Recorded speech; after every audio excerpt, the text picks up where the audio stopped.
बहुत समय पहले की बात है। एक गांव था सरस्वती नदी के किनारे बसा हुआ। वहां दो लोहार रहते थे, राघव और भोला। दोनों अपने काम में माहिर थे, लेकिन स्वभाव में जमीन आसमान का फर्क था। राघव ईमानदार, मेहनती और नेकदिल इंसान था। वो अपने काम को पूजा समझता था। वहीं भोला चालाक और लालची था। वो हमेशा यही सोचता था कि जल्दी अमीर कैसे बनूं। एक दिन दीपावली से पहले राघव ने अपने छोटे से मंदिर में बैठकर मां लक्ष्मी से प्रार्थना की, हे माता, मुझे धन नहीं चाहिए, बस इतना आशीर्वाद दो कि मैं ईमानदारी से काम करता रहूं। रात को मां लक्ष्मी खुद राघव के सपने में आईं। उन्होंने कहा, राघव, तुम्हारी सच्चाई ने मुझे प्रसन्न किया है।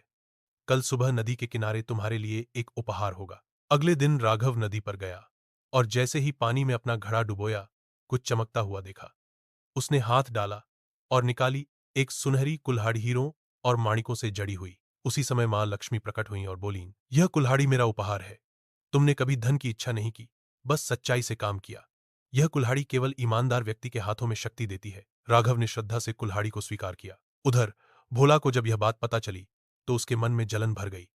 उसने सोचा, अगर राघव को कुल्हाड़ी मिल सकती है तो मैं क्यों नहीं। अगले दिन वह भी नदी किनारे गया और अपनी पुरानी लोहे की कुल्हाड़ी पानी में फेंक दी। फिर जोर जोर से चिल्लाया, अरे मेरी कुल्हाड़ी गिर गई। तभी मां लक्ष्मी प्रकट हुई। उन्होंने एक चांदी की कुल्हाड़ी दिखाई और पूछा, क्या यह तुम्हारी है? भोला बोला, नहीं।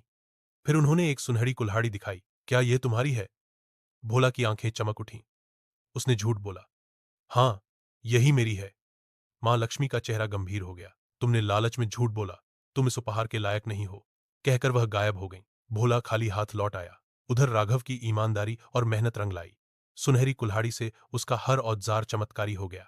उसकी ख्याति दूर दूर तक फैल गई। भोला अब भी लोहार था, लेकिन कोई उसका सम्मान नहीं करता था, क्योंकि उसने सच्चाई की कीमत नहीं समझी। शिक्षा, सच्चाई की चमक सोने से कहीं ज्यादा मूल्यवान होती है।